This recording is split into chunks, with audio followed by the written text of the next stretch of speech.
ನಮಸ್ಕಾರ ವೀಕ್ಷಕರೇ, ಕುಕ್ಕರಿ ಚಾನಲ್ಗೆ ಸ್ವಾಗತ. ಇವತ್ತು ನಾನು ತೋರಿಸ್ಕೊಡ್ತಾ ಇರೋಂಥ ರೆಸಿಪಿ ಬಂದು ನವಾಬಿ ಮಟನ್ ಬಿರಿಯಾನಿ ಅಥವಾ ವೈಟ್ ಮಟನ್ ಬಿರಿಯಾನಿ ಅಂತಲೂ ಕರೀತಾರೆ.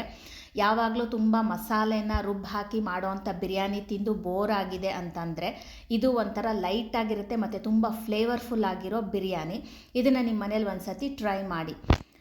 ನಮ್ಮ ಕುಕ್ಕರಿ ಚಾನಲ್ಗೆ ಇನ್ನೂ ಯಾರ್ಯಾರು SSLC ಮಾಡಿಲ್ಲ ದಯವಿಟ್ಟು ಸಬ್ಸ್ಕ್ರೈಬ್, ಶೇರ್, ಲೈಕ್, ಕಮೆಂಟ್ ಮಾಡಿ ಸಪೋರ್ಟ್ ಮಾಡಿ ಫ್ರೆಂಡ್ಸ್. ತುಂಬ ಜನ ವೀಕ್ಷಕರು ಬರೀ ವ್ಯೂ ಮಾಡ್ತಾಯಿದ್ದೀರಾ, ಸಬ್ಸ್ಕ್ರೈಬ್ ಮಾಡ್ಕೊಳ್ತಾ ಇಲ್ಲ. ನಿಮ್ಮ ಸಪೋರ್ಟ್ ಬೇಕಿದೆ ನಮಗೆ, ಅದಕ್ಕೋಸ್ಕರ ಸಬ್ಸ್ಕ್ರೈಬ್ ಮಾಡ್ಕೊಳ್ಳಿ.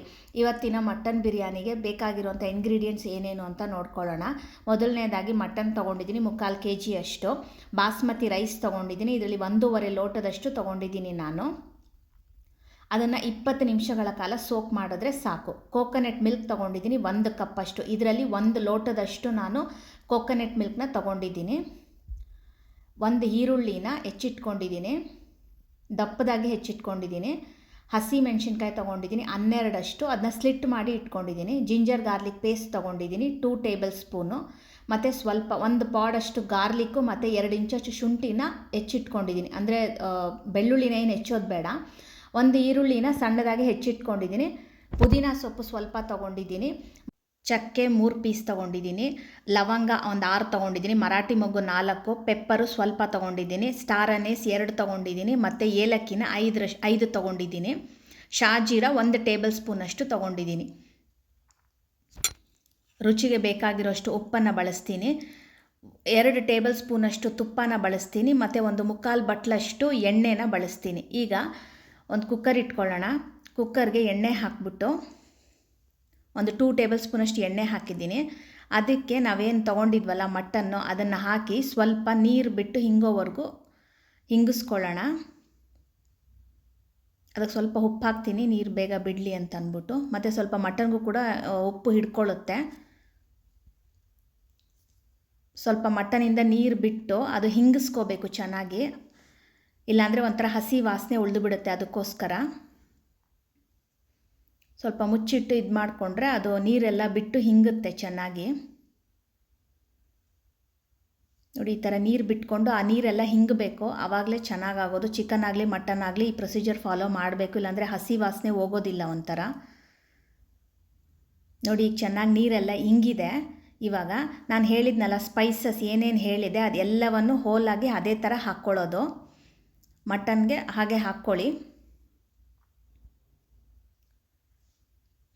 ಮತ್ತು ಶುಂಠಿ ಬೆಳ್ಳುಳ್ಳಿ ಏನು ಹೇಳಿದೆ ಅದನ್ನು ಕೂಡ ಹಾಕ್ಕೊಳ್ಳಿ. ಮತ್ತು ಹಸಿ ಮೆಣಸಿನ್ಕಾಯಿ, 1 ದಪ್ಪದಾಗಿ ಹೆಚ್ಚಿರೋ ಈರುಳ್ಳಿ ಹೇಳಿದ್ನಲ್ಲ ಅದನ್ನು ಕೂಡ ಸೇರಿಸ್ಕೊಂಡು ಬಿಸಿ ನೀರನ್ನ ಸೇರಿಸ್ಕೊಳ್ಳಿ. ಇವಾಗ ಇದಕ್ಕೆ ಇದು ಸ್ವಲ್ಪ ಮಟನ್ ಬೇಯೋದಕ್ಕೆ ಬೇಕಾಗಿರೋಷ್ಟು ನೀರನ್ನು ಸೇರಿಸ್ಕೊಂಡು ಸ್ವಲ್ಪ ಎಲ್ಲನೂ ಮಿಕ್ಸ್ ಮಾಡಿ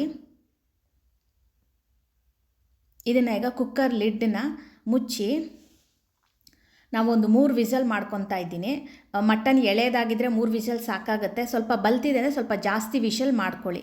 ನೋಡಿ, ಈಗ ಕುಕ್ಕರ್ನ ಕೂಲ್ ಆದಮೇಲೆ ಓಪನ್ ಮಾಡಿದ್ದೀನಿ. ಈ ಥರ ಅದು ಓಪನ್ ಮಾಡಿದ್ಮೇಲೆ ಮಟನ್ನ ಮತ್ತು ಆ ನೀರನ್ನ ಸ್ಟ್ರೈನ್ ಮಾಡ್ಕೋಬೇಕು. ಈ ಮೇಲ್ಗಡೆ ಮಟನಲ್ಲಿ ಉಳಿದಿದೆಯಲ್ಲ ಸ್ಪೈಸಸ್ಸು ಮತ್ತು ಈರುಳ್ಳಿ, ಬೆಳ್ಳುಳ್ಳಿ, ಶುಂಠಿ ಅದೆಲ್ಲ ಏನು ಹಾಕಿದೆ ಎಲ್ಲವನ್ನು ರಿಮೂವ್ ಮಾಡಿ ಮಟನ್ನ ಸಪ್ರೇಟ್ ಮಾಡ್ಕೋಬೇಕು. ಮತ್ತು ಆ ನೀರು ಸ್ಟ್ರೈನ್ ಮಾಡಿರೋ ನೀರು ಇದೆಯಲ್ಲ ಅದನ್ನು ಹಾಗೆ ಇಟ್ಕೋಬೇಕು. ಅದರಿಂದ ನಾವು ಬಿರಿಯಾನಿ ಮಾಡಲಿಕ್ಕೆ ಯೂಸ್ ಮಾಡ್ತೀವಿ. ಈಗ ಉಳಿದಿರೋ ಅಂಥ ಎಣ್ಣೆ ಏನು ಇದೆ ಅದನ್ನು ಮತ್ತು 2 ಟೇಬಲ್ ಸ್ಪೂನಷ್ಟು ತುಪ್ಪ ಏನು ಹೇಳಿದೆ ಅದನ್ನು ಕುಕ್ಕರ್ಗೆ ಹಾಕ್ಕೊಳ್ಳೋಣ. ಈಗ 3 ತೇಜ್ಪತ್ತ ಅಲ್ಲಿ ತೋರಿಸೋದು ಮರ್ತುಬಿಟ್ಟಿದೆ, ಅದನ್ನು ಹಾಕ್ಕೊಳ್ಳಿ. ಮತ್ತು 1 ಟೇಬಲ್ ಸ್ಪೂನಷ್ಟು ಶಾಜೀರ ಮತ್ತು ಸಣ್ಣದಾಗಿ ಹೆಚ್ಚಿಟ್ಟಿರೋಂಥ ಈರುಳ್ಳಿನ ಸೇರಿಸ್ಕೊಂಡು ಸ್ವಲ್ಪ ಫ್ರೈ ಮಾಡ್ಕೊಳ್ತಾ ಇದ್ದೀನಿ.